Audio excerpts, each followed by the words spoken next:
저는 힘든 시간을 보내면서 혼자 견디기 버거워서 따뜻한 위로와 응원이 너무 절실해서 이렇게 용기를 냈습니다. 다들 슬프고 힘든 일을 겪으면서 보내시는 분들도 많으시겠지만 저 또한 약한 사람이라 주변의 관심과 응원이 필요합니다. 따뜻한 격려의 마음이라도 부탁하고자 사연을 보내게 됐습니다.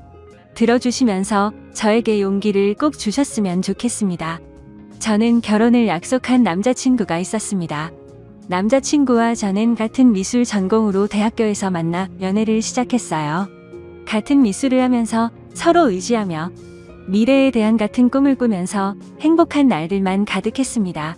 남자친구와 저는 동갑내기여서 대학교 친구들은 다 같이 서로 친한 친구였기 때문에 항상 같이 있는 날이 더 많았고 함께 보내는 시간은 점점 더 길어져 저희는 서로가 멀어진다는 걸 상상조차 할 수 없었습니다. 그렇게 저희는 같이 대학교를 무사히 졸업하고 미래의 결혼을 약속하며 졸업 후 동시에 동거를 했습니다.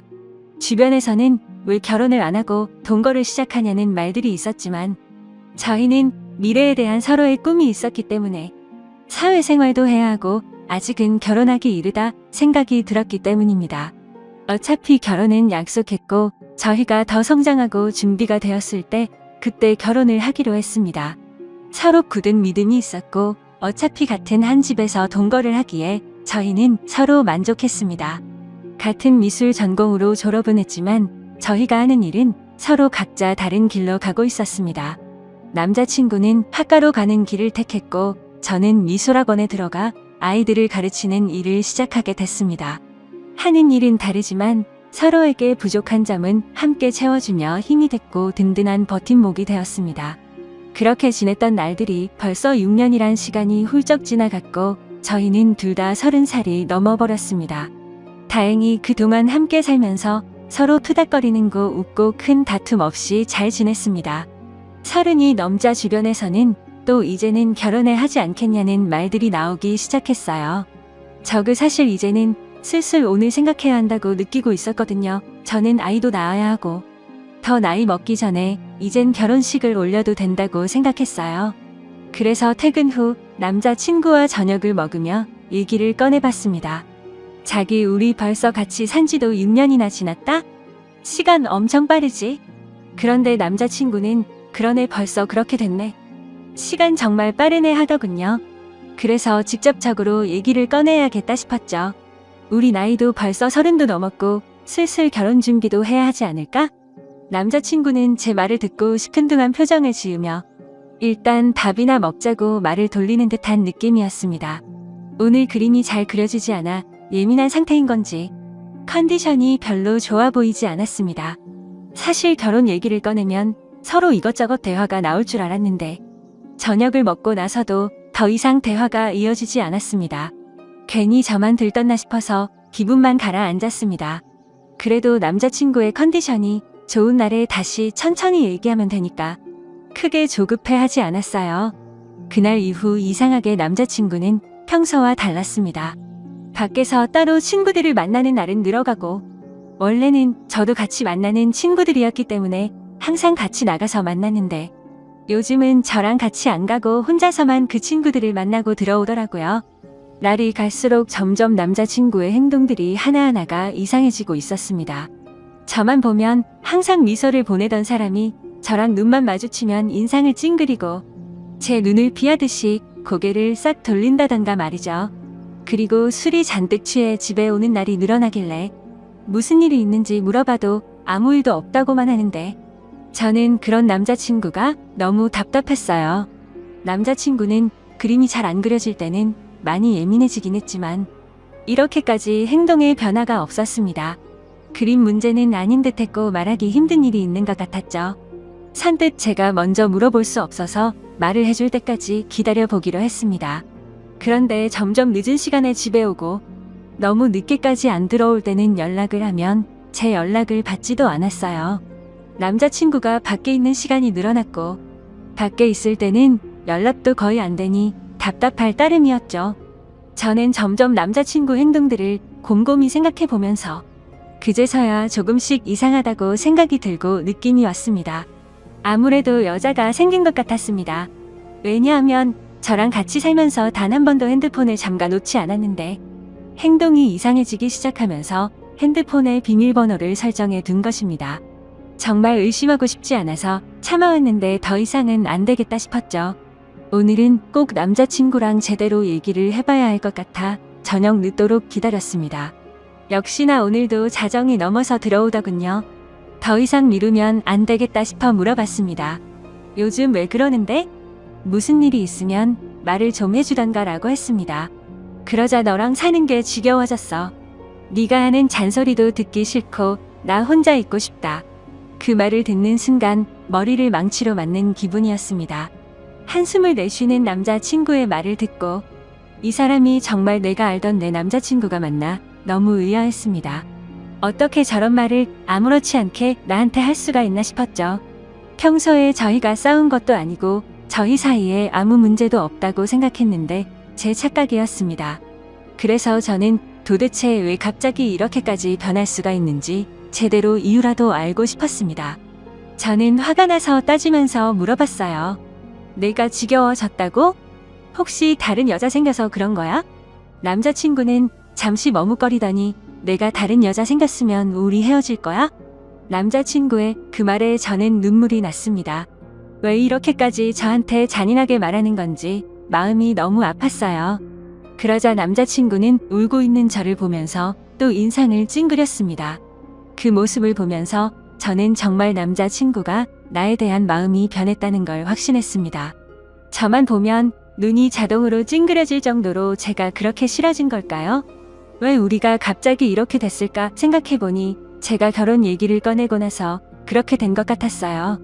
저는 한 번 더 확인해보고 싶어서 물어봤죠.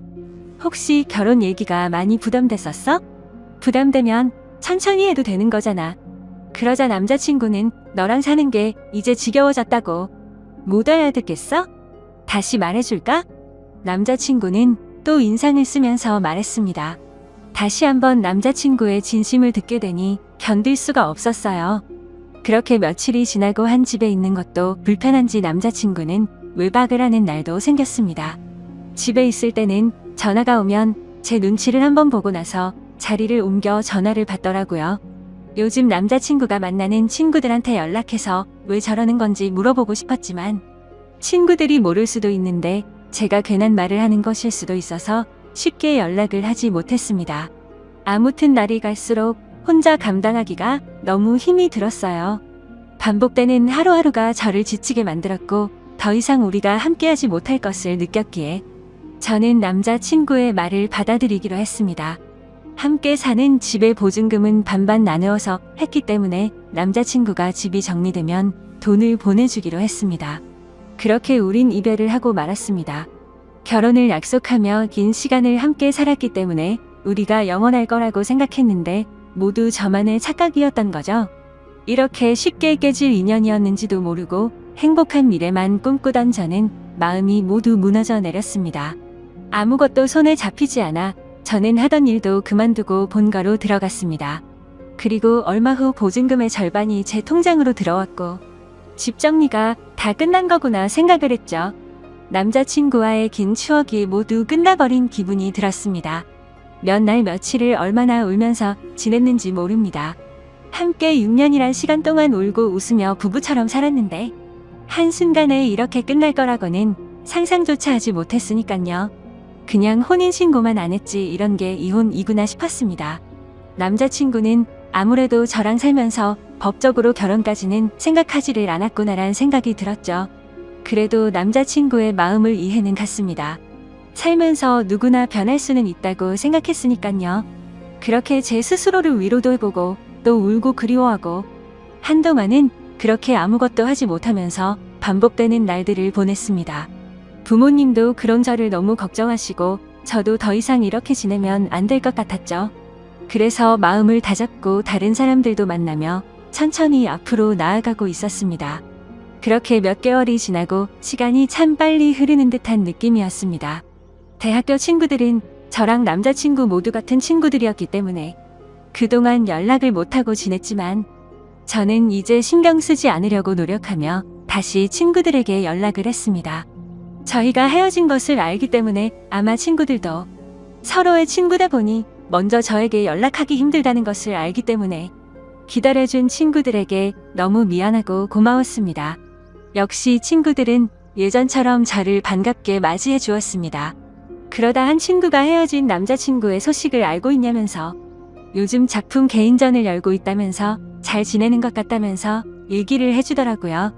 사실 많이 궁금해하며 지냈습니다. 그림은 계속 그리는지 나 말고 딴 여자를 만나서 결혼을 했는지 말이죠. 믿고 원망하면서도 항상 궁금했으니까요. 아무튼 그래서 개인전을 하고 있다는 말을 듣고 고민이 많았습니다. 어떤 그림을 그렸을지 단순한 궁금증인지 내가 아직 미련을 못 버리고 그를 그리워하는 건지 제 마음을 확인해보고 싶었습니다. 그래서 저는 친구와 함께 그의 개인전을 찾아갔습니다.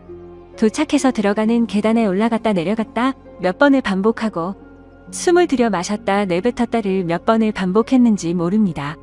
친구는 그런 저를 보고는 못 들어가겠으면 들어가지 말자고 했지만 저는 이왕 여기까지 온 거 그림이라도 보고 가자고 다시 한번 마음을 다잡고 용기를 내서 들어갔습니다. 유명한 화가가 아니기에 위층으로 올라가 보니 규모가 크지 않은 아담한 공간이었습니다. 저는 첫 번째 그림부터 순서대로 그림을 보기 시작했습니다. 첫 번째 그림을 보면서 저는 마음속에 무언가 설레는 듯한 느낌과 따뜻한 느낌을 받았습니다. 전 남자친구가 지금 새로 만나는 여자와 행복하게 잘 지내고 있다는 걸 표현한 듯한 추상적인 느낌이었고 저도 모르게 그림의 매력에 빠져서 보고 있었습니다. 친구가 옆에서 작품 설명 좀 읽어보라고 재촉을 해서 읽어보고서 저는 크게 놀랄 수밖에 없었습니다. 작품 설명에는 대학교를 다니고 있는 시점에 첫 연애를 하며 느꼈던 감정을 표현했다라는 추상화 설명인데 왜 이 작품에 저와 연애를 시작했을 때 마음을 표현한 건지 지금 다른 여자 만나면서 어떻게 이런 작품을 그린 것도 모자라 이런 설명까지 해놨다는 것에 도저히 이해가 되지 않았습니다. 도대체 무슨 생각으로 헤어진 저와의 추억을 다시 그림으로 그린 것인지 혹시나 하는 마음에 두 번째 그림을 보고 작품 설명을 읽어봤죠. 역시나 저와 있었던 지난 추억을 또 그림으로 표현하고 설명까지 돼 있었습니다. 점점 전 남자친구가 무슨 생각으로 이랬을까 궁금해졌습니다. 개인전인데 왜 굳이 헤어진 나와의 추억을 전시를 해놓았을까? 그림을 보면 볼수록 더 마음이 복잡해졌죠. 그리고 또 다음 그림들을 보는데 뭔가 마음이 무거운 듯한 느낌의 그림이었습니다. 왜 그림을 이렇게 표현했을까? 설명을 읽고 보니 저와 헤어지고 본인의 마음이 적혀 있더라고요. 저는 더욱 그를 이해할 수가 없었습니다. 왜냐하면 분명히 본인이 헤어지자고 요구를 했고 제가 질린다면서 저랑은 더 이상 같이 살기 싫다고 저를 억지로 밀어낸 것도 그였기 때문에 정말 모순이라고밖에 느낄 수 없었습니다. 대체 그는 무슨 생각인 걸까? 왜 이런 그림을 그리고 왜 나와의 일을 표현했고 설명까지 내가 그림들을 봐주기를 원했던 건지 이걸 보고 나보고 대체 무슨 생각을 하라는 건지 머릿속이 점점 복잡해져만 갔습니다. 계속 작품들을 보면서 마음이 아팠고 그러다 마지막 그림을 보는데 뭔가 잘못된 느낌이었습니다. 왜냐하면 그림이 아닌 새하얀 백지였기 때문입니다. 실수가 있었던 건지 아니면 의도적으로 백지를 걸어둔 건지 저는 설명을 읽어보고서 알 수 있었습니다. 말없이 눈물이 흐르다가 어느새 저는 점점 소리를 내서 울 수밖에 없었습니다. 설명을 읽어보니 그는 점점 시간이 흐르면서 시력을 잃어갔고 실명이 된 것이었습니다. 그는 실명이 되기 전에 저의 추억을 그림으로 남기기 위해서 시력을 잃어가면서도 밤새도록 그림을 그렸던 것이었죠. 저는 한없이 울면서 그를 당장 만나고 싶었습니다. 그래서 무작정 그에게 전화를 걸어봤지만 없는 번호라는 음성이 흘러나왔죠. 저는 지금 만나지 못하면 영영 그를 못 볼 것 같은 기분에 친구에게 그를 찾아달라고 지금 만나지 않으면 정말 미쳐버릴 것만 같다고 붙잡고 마구 울었습니다. 대학교 때부터 다 같은 친구였기 때문에 옆에 있는 친구는 연락이 되는 모든 친구들에게 그의 전화번호를 물어봤습니다. 그중 그와 연락이 되는 친구는 단 한 명이었습니다. 그래서 그 친구는 우리가 개인전에 와 있다는 얘기를 듣고서 잠시 머뭇거리다 번호를 어렵게 불러주기 시작했습니다. 저는 친구에게 내 얘기하지 말고 나 대신 통화를 해서 만날 약속을 잡고 알려달라고 얘기했습니다. 그렇게 친구는 그와 약속 장소를 정하고 제가 그곳으로 갔습니다. 근데 장소는 그와 제가 살았던 그 집 근처 동네 카페였습니다. 왜 굳이 이쪽 동네에서 약속 장소를 정했는지 이상했습니다. 일단 그가 있는 카페로 들어갔고 구석 자리에 많이 수척해진 그가 보이더군요. 천천히 걸어가서 그가 있는 구석 자리 앞으로 갔지만 그는 정말 저를 보지 못했고 저는 일부러 조금 더 기척을 내기 위해서 의자 소리가 나게끔 들어서 앉았습니다. 그러자 그는 제가 아닌 약속을 잡은 제 친구인 줄 알고 인사를 건네기 시작했어요. 그가 말을 하는데 저는 계속 눈물이 나와 마음이 너무 아팠습니다.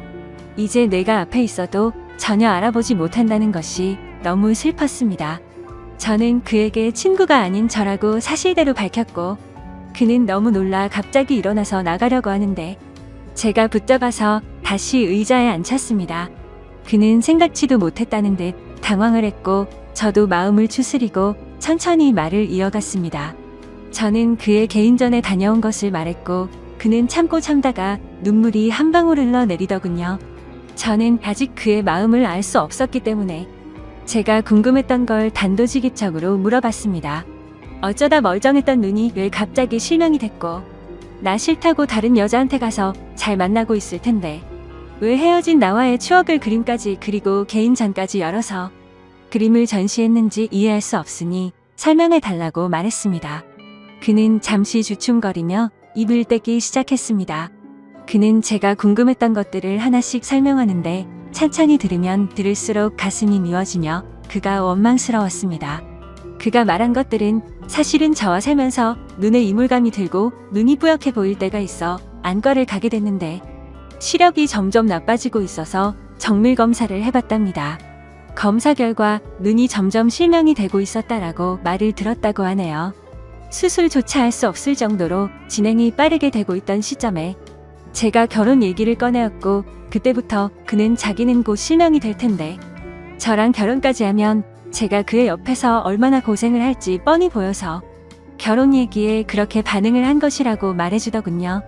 그리고 저를 볼 때마다 눈을 찡그렸던 건 제가 싫어서 그런 게 아니었고 앞이 잘 보이지 않아 저를 조금이라도 더 자세히 보려고 눈을 찡그리면서까지 제 얼굴을 봤던 것이었죠. 그리고 그는 저 말고는 다른 여자는 생각도 해본 적이 없기 때문에 당연히 다른 여자를 만난 적은 없었다고 하네요. 제 남은 인생을 불행하게 만들지 않겠다는 그의 생각으로 인해 거짓말로 제가 질렸다고 했고 싫어졌다면서 다른 여자가 생긴 듯한 뉘앙스를 풍기면서 제가 의심하기를 원했다고 합니다.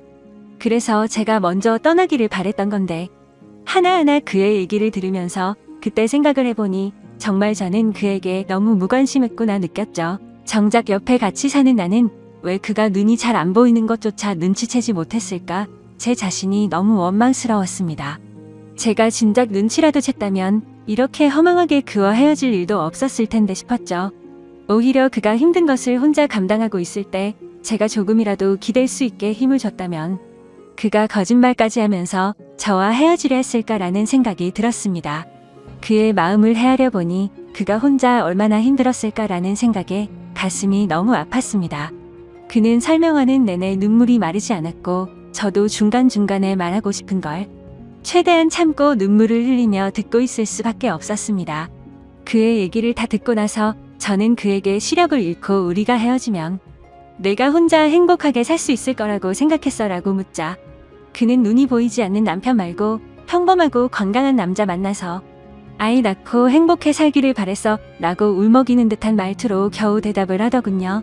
저는 그 말을 듣자 맞아 그의 진심이 무엇이었는지 왜 그때 그가 딴 여자가 생긴 것처럼 말하고 저를 그렇게까지 밀어냈는지 이제야 그의 마음을 알게 됐습니다. 그는 정말 나를 진심으로 사랑했고 본인보다 나를 먼저 생각한 사람이었다는 걸 왜 저는 그때 제대로 알지 못했을까요? 다시 한번 마음을 추스르고 왜 이 동네에서 약속을 잡은 건지 물어봤습니다. 그는 사실 저와 함께 살던 그 집에서 제가 나간 이후로 쭉 혼자서 살고 있다고 했어요. 알고 보니 집을 정리한 것처럼 저에게 돈을 보낸 것이었고 그는 혼자 저의 추억이 있는 그 집을 떠나지 못했다고 했습니다. 저도 그와 헤어지고 많이 힘들었다고 생각했는데 그는 제 흔적이 있는 집에서 혼자서 얼마나 외롭고 슬펐을지 가늠조차 되지가 않더라고요. 모든 것을 혼자 짊어지려고 하는 그가 밉고 원망스러웠지만 저를 위한다는 마음에 버렸던 일이었기에 그를 미워할 수도 없었습니다. 저는 그 집에 가보고 싶다고 말하자 그는 가방에서 접이식 지팡이를 꺼내더니 먼저 앞장을 섰습니다. 그런 모습이 너무 낯선 모습이었지만 저는 결코 내색할 수가 없었습니다. 익숙하게 그는 집으로 도착했고 같이 들어갔습니다. 들어가서 그동안 변한 것이 거의 없는 모습에 조금 놀랐습니다. 대부분은 거의 그대로였지만 눈이 보이지 않아서 자신이 잘 다닐 수 있도록 하고 손이 잘 닿는 곳으로 위치를 조금 바꿨다고 하더군요. 그동안 이 집에서 혼자 보이지도 않는 눈으로 지냈다는 것이 믿기지 않았어요. 하나씩 알게 될수록 너무 마음이 아파왔고 제가 계속 옆에 있었더라면 잘 챙겨줄 수 있었을 텐데 속상한 마음뿐이었습니다. 그는 보는 것처럼 이젠 제법 익숙해져서 지내는데 불편함이 크게 없다며 걱정하지 말라고 스스로 잘 해내고 있으니 저보고 이제 걱정하지 말고 좋은 사람 만나서 잘 지내라고 말하더군요. 그 말을 듣고 저는 화가 나서 말했습니다. 내가 진작에 알았더라면 무슨 일이 있어도 자기 곁에서 안 떠났을 거야. 이제 다 알게 된 이상 난 절대로 아무데도 안 가라고 소리쳤습니다. 그는 말도 안 된다며 앞으로 살 날이 얼마나 긴데 대체 왜 사서 고생을 하냐고 절대 그러면 안 된다고 자기 옆에 있으면 지치고 불행할 거라며 반대하더군요. 하지만 저는 절대 내 생각 변하지 않으니 설득하지 말라고 못을 박았고 저는 그날 이후 제게 필요한 것을 챙겨서 매일매일 그의 집으로 갔습니다. 그가 조금이나마 불편하지 않게끔 제가 할 수 있는 것들을 찾아서 하고 밥도 같이 먹고 차도 마시며 대화하는 시간들을 많이 가졌습니다.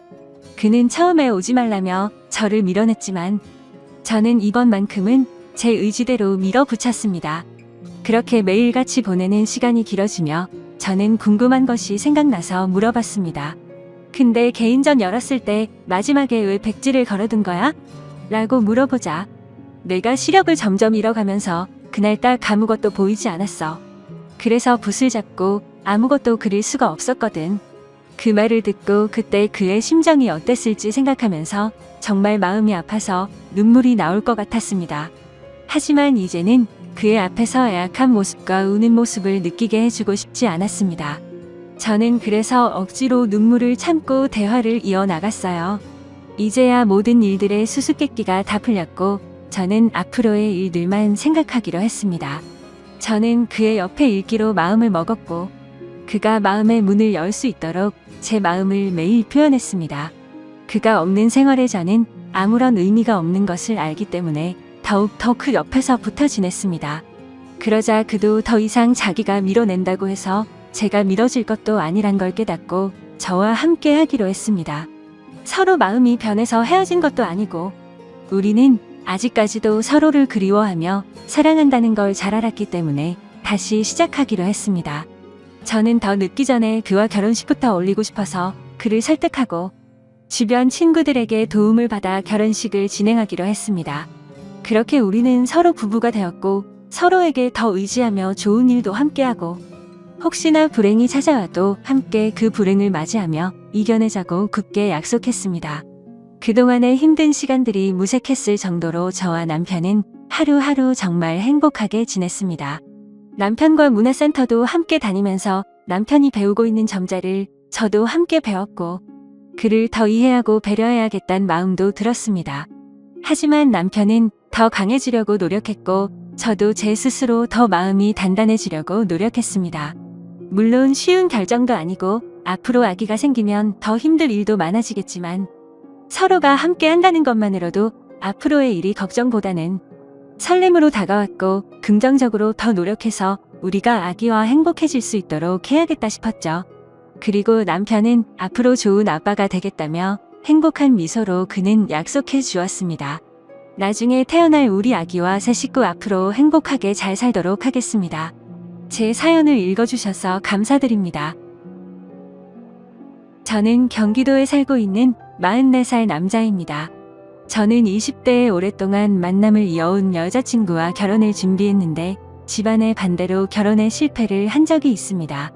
너무 사랑했던 여자와의 이별이라 마음이 너무 아팠고 그렇게 오래 만남을 이어온 여자친구와의 헤어짐이 상처가 너무 컸던 터라 새로운 사랑을 하는 것도 두려웠습니다.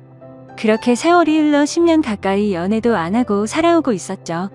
혼자만의 시간이 익숙해지다 보니 처음에는 연애가 두려워서 못했다면 나중에는 나이가 들어갈수록 여자를 만난다는 게 귀찮기도 하고 저 혼자만의 생활이 편하더라고요. 심지어 요즘 몇 년 전부터는 결혼을 하는 게 더 안 좋다는 시선이 많아졌기에 저도 모르게 그게 맞다고 생각했죠. 하지만 부모님 세대에는 아직도 이런 문화를 받아들이지 못하시는 게 현실이었습니다. 하나뿐인 외동아들이 40살이 넘도록 결혼은커녕 연애조차도 하지 않는다는 게 너무 큰 죄이고 불효자인 건 잘 알지만 부모님께서도 그런 저를 보고 답답해하시긴 하지만 제게 뭐라고 할 수가 없으셨죠. 왜냐하면 사실 제가 앞서 언급드렸던 10년 동안 만나왔던 여자친구와의 만남이 제 부모님의 반대가 너무 심하셔서 결국 헤어지기로 했던 거였습니다. 솔직히 그때 반대하던 사유도 너무 하찮은 문제였기에 지금 생각해도 한숨만 나올 뿐이고 그때는 절대로 허락해주지 않으시더니 그걸 지금에 와서야 부모님도 잘못된 선택이었다는 걸 깨달으시더라고요. 어머님은 저를 보실 때마다 예전에 네가 결혼한다고 할 때 하게 내버려 둘 걸 왜 우리가 반대를 했는지 모르겠다고 하시면서 제발 결혼을 하라며 이번엔 네가 누구를 데려오더라도 결코 반대를 하지 않을 거라면서 매일같이 그렇게 한탄을 하셨습니다. 하지만 저는 이미 지나간 일은 되돌릴 수 없다라는 생각이 신념으로 자리 잡고 있었고 그런 말씀을 하실 때마다 죄송하지만 저는 이제 여자를 만나고 싶은 생각이 없다고 말씀드렸고 제 나이가 이제 40이 넘었는데 어디서 어떤 여자를 만나냐고 했죠. 그러자 어머니는 네가 어딜 봐서 40대로 보이냐면서 요즘에는 중년 남성들도 어린 여자들이랑도 잘만 결혼한다면서 저를 설득하시더라고요. 어머니에게 그런 소리를 듣다니 참 급하시긴 급한 모양이다 라는 생각이 들더군요. 그리고 어머니가 어린 여자를 만나라고 하시는 이유도 제가 자식을 낳기를 간절히 바라셨는데 가능하다면 건강한 아이를 낳기 위해서 저보다 어리고 젊은 여자를 만나시길 바라셨습니다. 솔직히 제 자랑은 아니지만 40대가 넘었음에도 저는 사적인 모임이나 처음 보는 사람들에게 30대 초반 같다는 소리를 많이 듣고는 했습니다. 제가 어릴 때부터 허리 디스크를 심하게 입게 되면서 정말 특별한 경우를 제외하고는 거의 매일같이 운동을 했었거든요.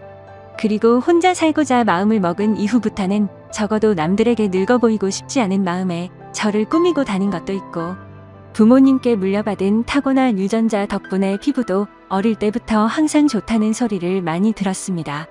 아무튼 저를 좋게 봐주는 주변 사람들은 제게 소개팅을 시켜주겠다며 많이들 그러셨지만 저는 항상 정중히 거절을 했었죠.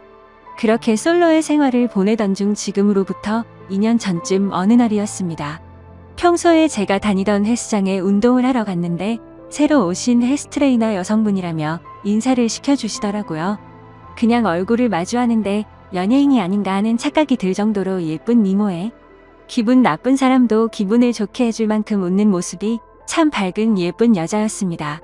하지만 여자에 대한 관심이 오랫동안 없었기에 그냥 예쁜 트레이너분이 오셨구나 생각하고 말았죠. 저는 운동을 어느 정도 혼자서 할 줄 알기 때문에 굳이 개인 지도를 받을 필요도 없었고 그날 이후로도 새로 오신 트레이너분과 간단히 인사만 주고 받았을 뿐 다른 교류는 없었습니다. 그런데 어느 날 저는 여느 때와 마찬가지로 운동을 마치고 샤워를 하러 가는 중이었는데 그 여성 트레이너분이 본인 운동을 할 건데 혹시 도와주실 수 있냐고 제게 말을 걸더라고요. 굳이 왜 친하지도 않은 저에게 부탁하는지 의아하긴 했지만 저도 별 다른 거리낌이 없었기 때문에 얼떨결에 그러겠다고 대답을 하고서 운동을 도와줬습니다. 그렇게 그녀와 함께 운동을 하며 알게 된 사실은 22살의 대학생인데 학비에 보탬이라도 되려고 일을 시작했다고 하길래 기특한 생각도 들었습니다. 아무튼 그날 운동을 도와주면서 이런저런 대화를 나누다 보니 뭔가 친분이 조금씩 쌓이는 듯 했습니다. 운동이 끝나고 샤워를 마치고 나오는데 늘 보던 대학생 같은 모습이 아니라 머리를 길게 풀어헤치고 하늘하늘한 원피스를 입고 카운터에 있더라고요. 누가 봐도 예쁜 숙녀가 환하게 웃으면서 저를 기다리고 있었다고 말을 하더군요.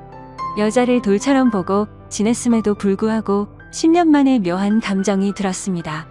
저는 아무렇지 않은 표정으로 되물었습니다. 저를 기다리셨다고요? 네, 오늘 바쁘실 텐데 운동 도와주신 게 너무 감사해서 제가 밥 사드리고 싶어서 회원님 기다리고 있었어요. 라고 환히 웃으며 말하는데 저도 모르게 이상하게 기분이 좋더라고요. 그렇지만 저보다도 22살이나 어린 친구에게 밥을 얻어먹는 건 좀 아닌 것 같아서 정중하게 거절을 했죠. 그렇게 내일 뵙자고 인사를 드리고 엘리베이터를 기다리는데 그녀도 같이 타더라고요. 왠지 모르게 어색해져서 얼른 도망가고 싶은 마음이 들었고 제 차를 주차해둔 지하 주차장을 눌렀습니다. 그녀는 1층을 누르지 않고 가만히 있었고 저와 같이 지하로 내려가길래 나이도 어린데 벌써 차도 있나 보네 라고 생각을 했습니다. 그렇게 지하 주차장에 도착을 했고 제 차로 향하고 있는데 그녀도 같이 걸어오더라고요. 그냥 나와 비슷한 곳에 차를 대놨나 보다 생각을 하고는 조심히 들어가라며 인사를 하고 제 차에 올라탔습니다. 그런데 그때 갑자기 조주석 문이 벌컥 열리더니 그녀가 차에 타면서 밥 얻어 먹기 싫으시면 회원님이 밥 사주세요 라고 말하며 환하게 웃더라고요. 가까이 붙어서 그녀의 해맑게 웃는 모습을 보니 순간적으로 가슴이 쿵하는 마음이 들었습니다.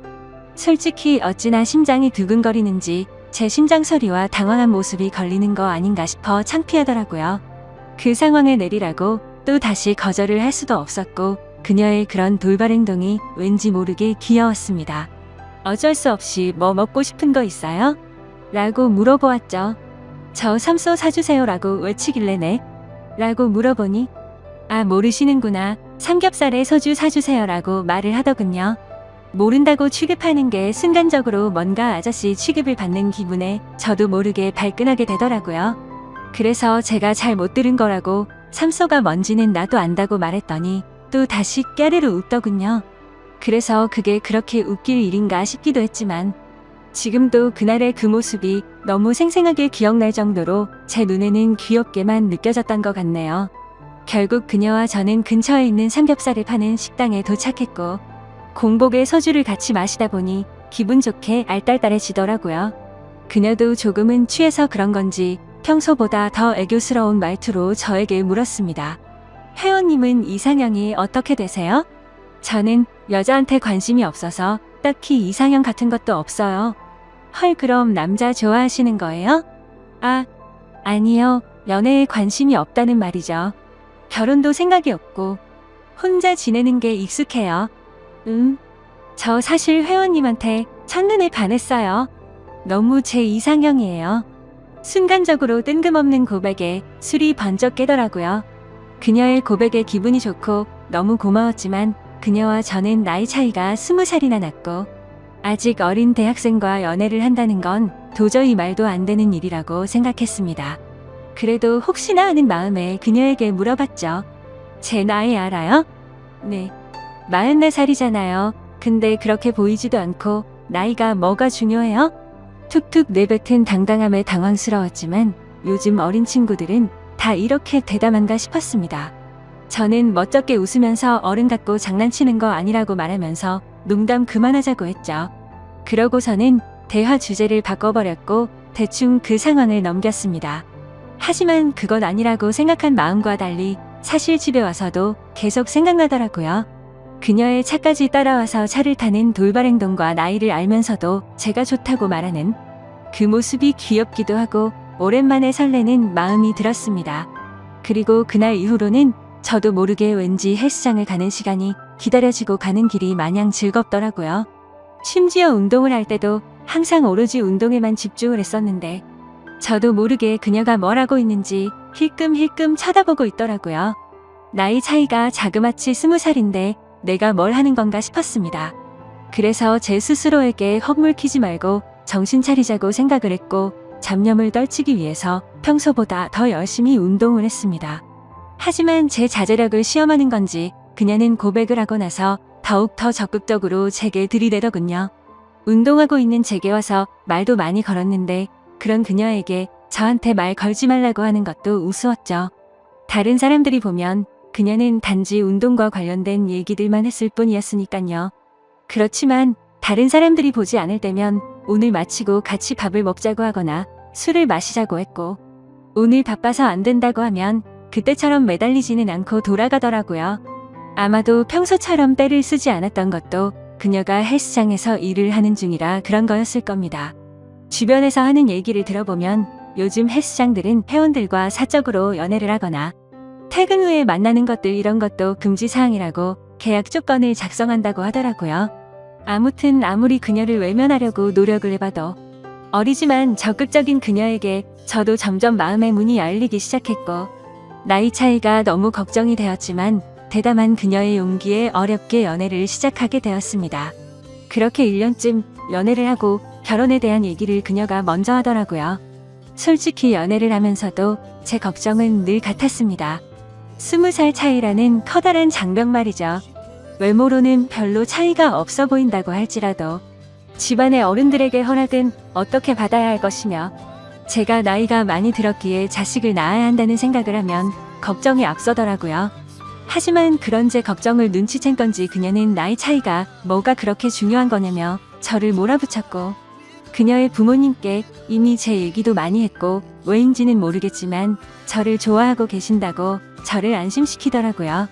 제가 굳이 내세울 거라곤 또래에 비해 동안이란 점과 안정적인 대기업에서 근무 중인 것 그리고 대출 없이 아파트와 차를 가진 거 말고는 특별히 내세울 게 없었습니다.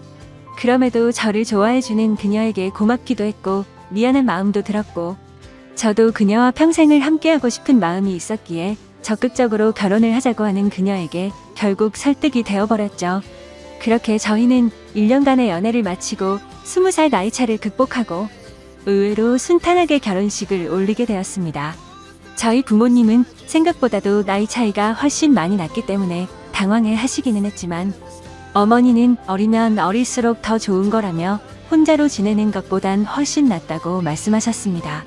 결국 흔히 발생한다는 양가 부모님의 반대도 전혀 없었고 많은 사람들의 축복 속에서 우리는 결혼을 했습니다. 제 인생의 결혼이란 절대로 없을 줄 알았는데 신혼 때는 이게 꿈인지 현실인지 구분이 안 가더군요.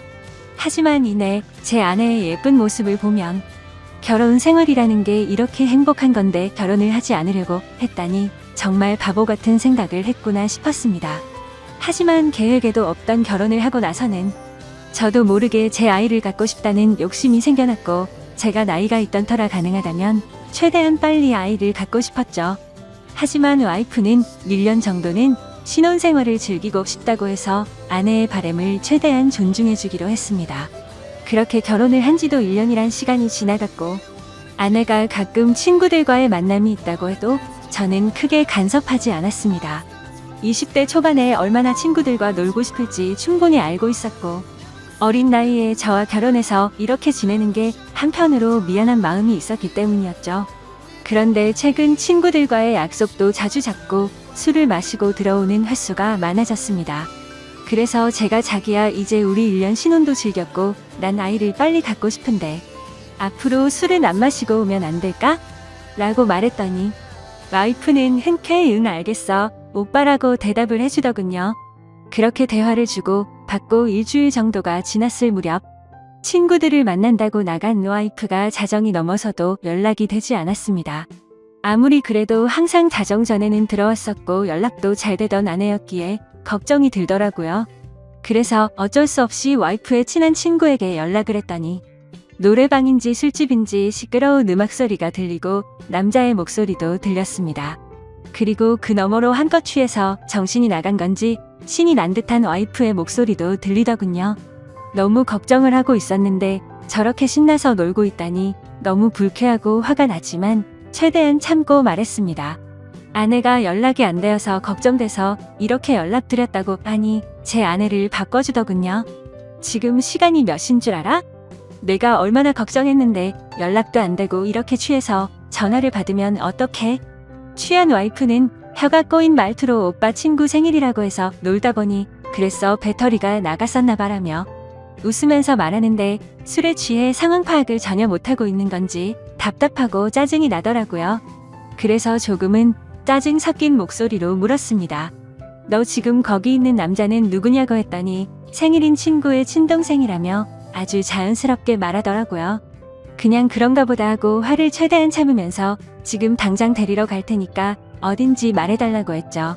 그러자 아내는 오늘 친구 집에서 자고 들어가면 안 되냐고 묻더라고요.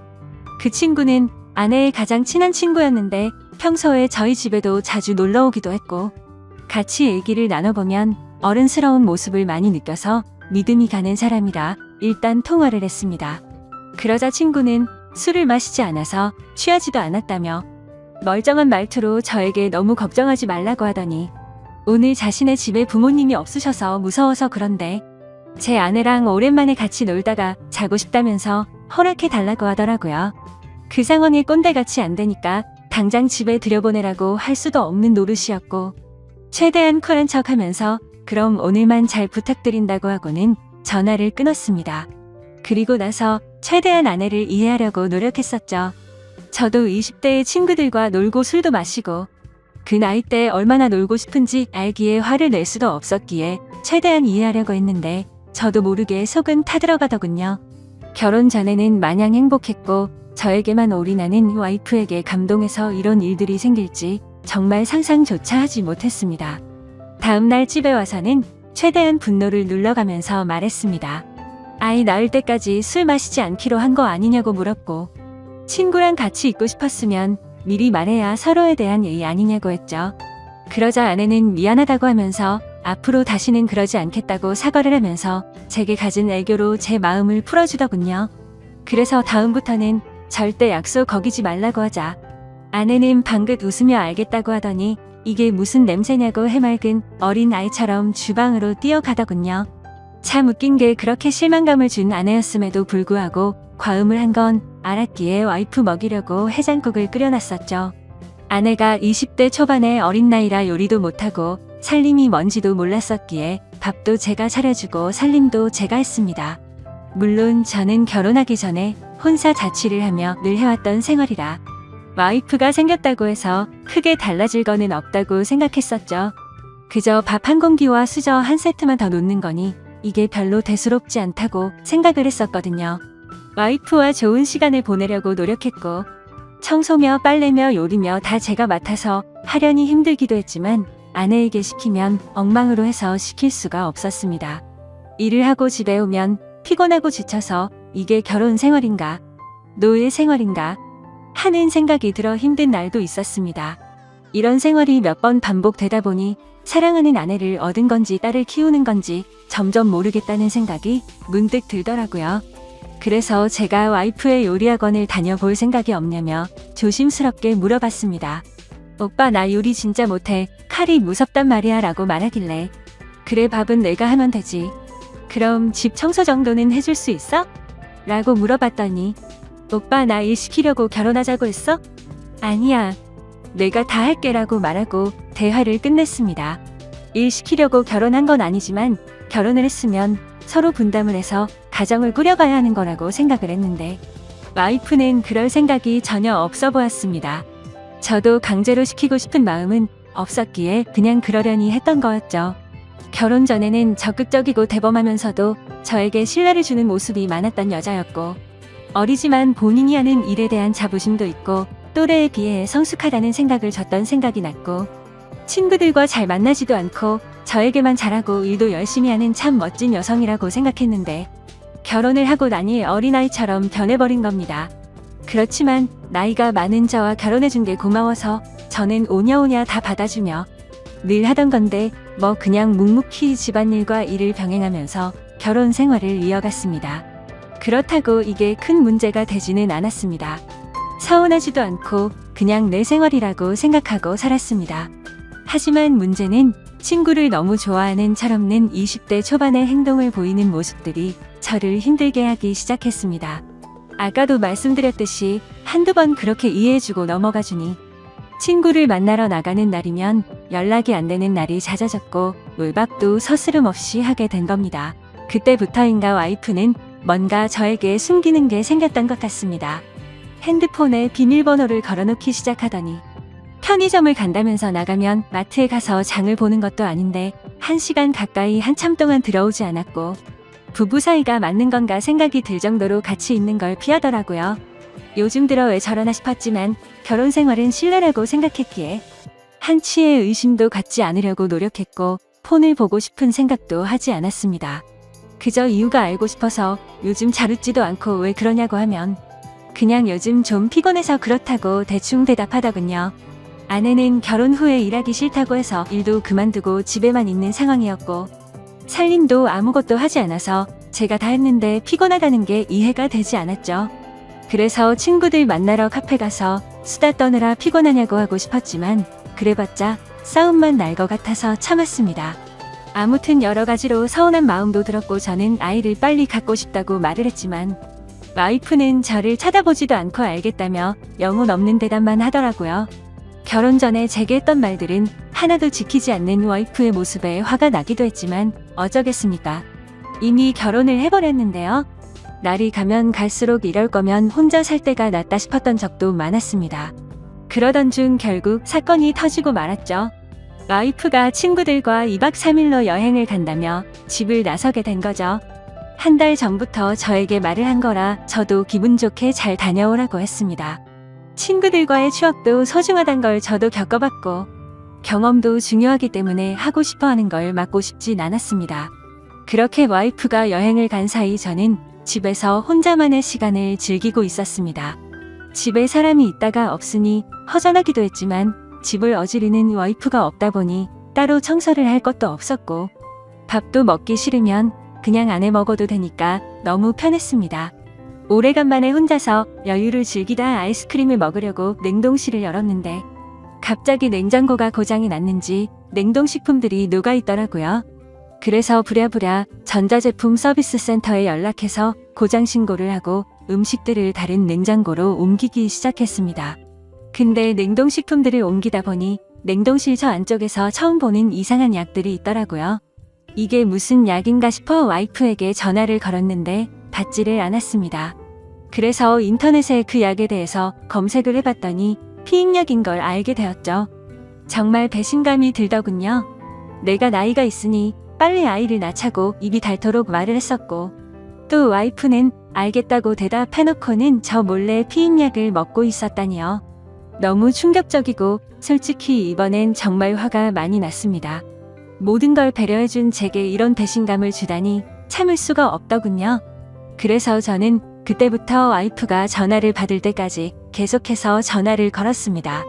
전화를 20통 가까이 하자 그제서야 전화를 받더군요.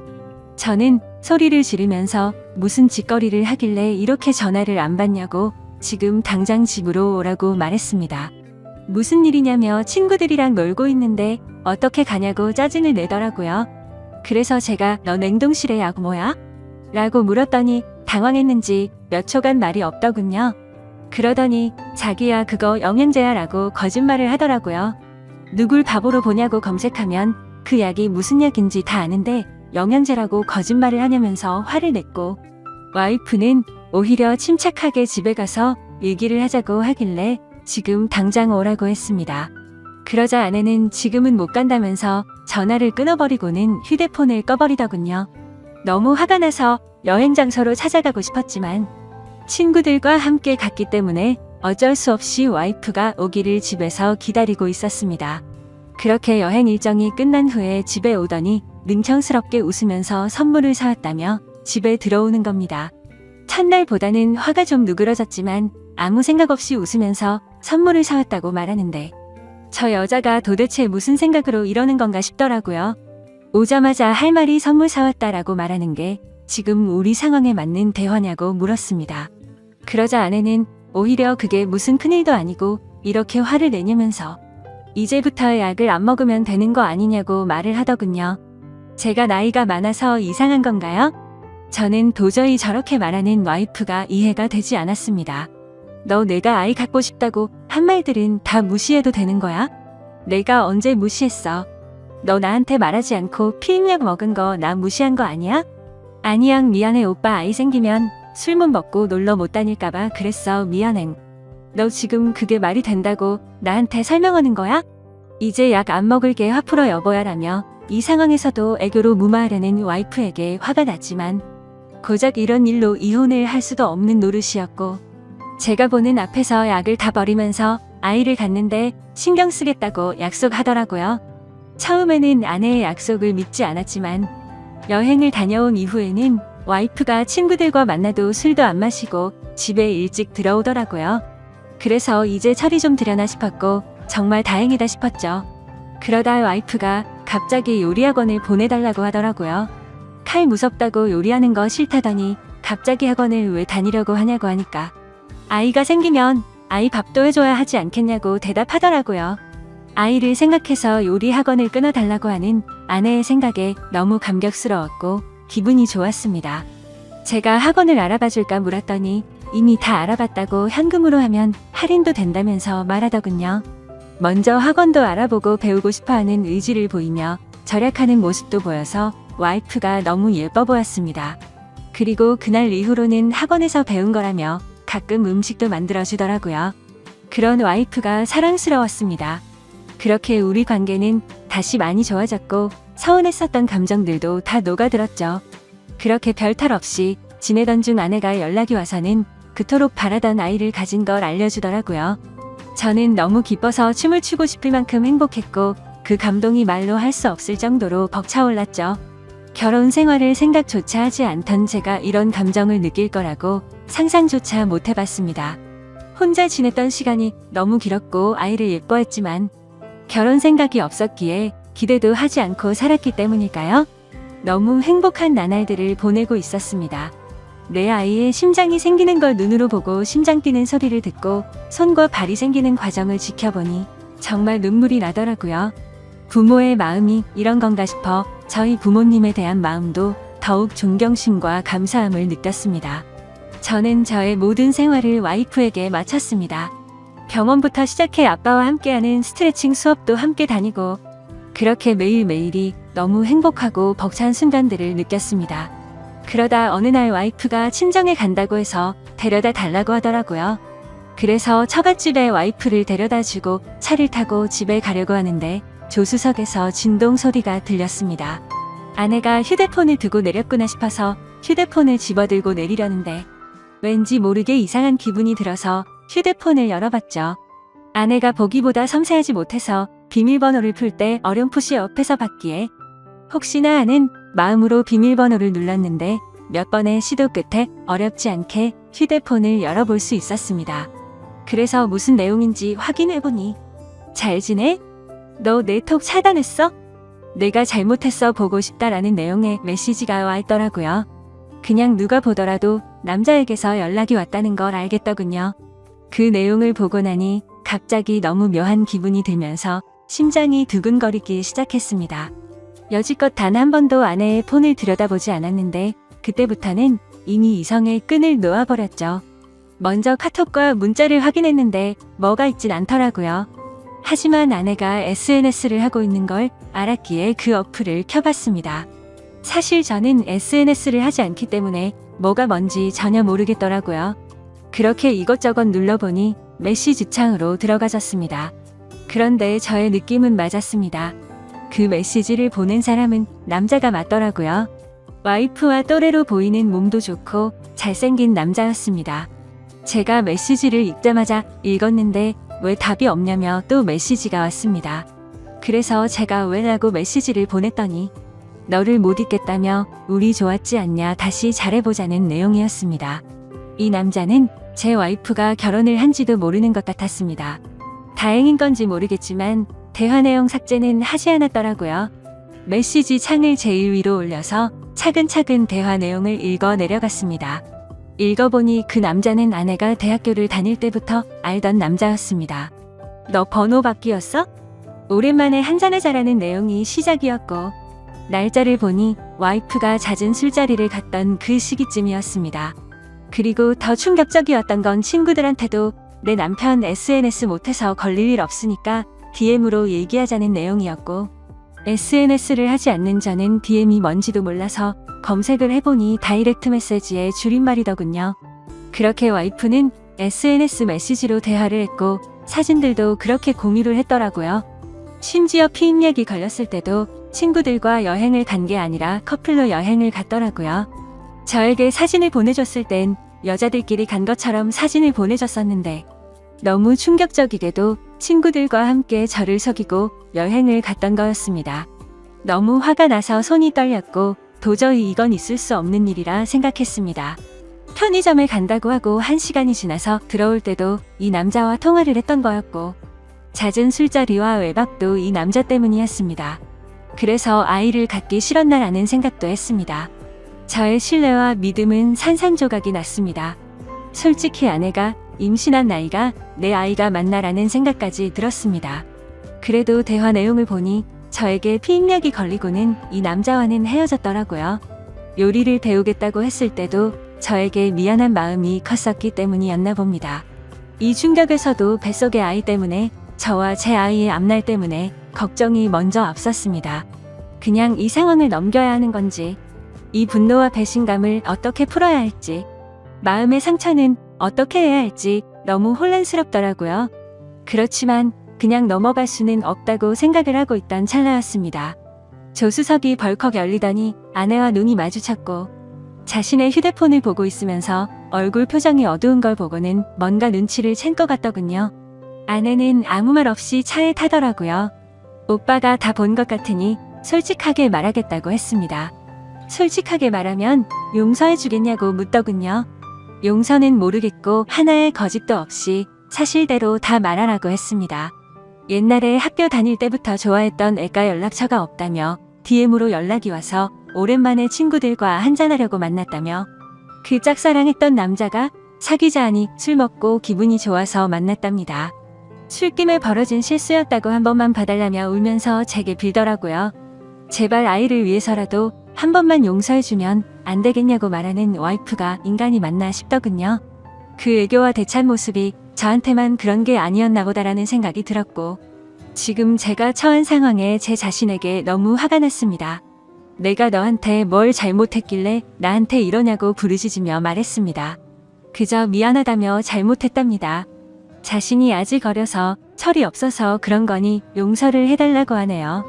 도저히 말도 안 되는 이 상황을 어떻게 이해할 것이며, 이런 제 와이프를 용서해야 맞는 걸까요? 내가 도대체 왜 이렇게 어린 여자와 결혼을 해서 이런 마음고생을 하고 있어야 하나라는 마음이 듭니다. 솔직히 말해서 뱃속의 아이가 제 아이인지 확신도 없을 지경입니다.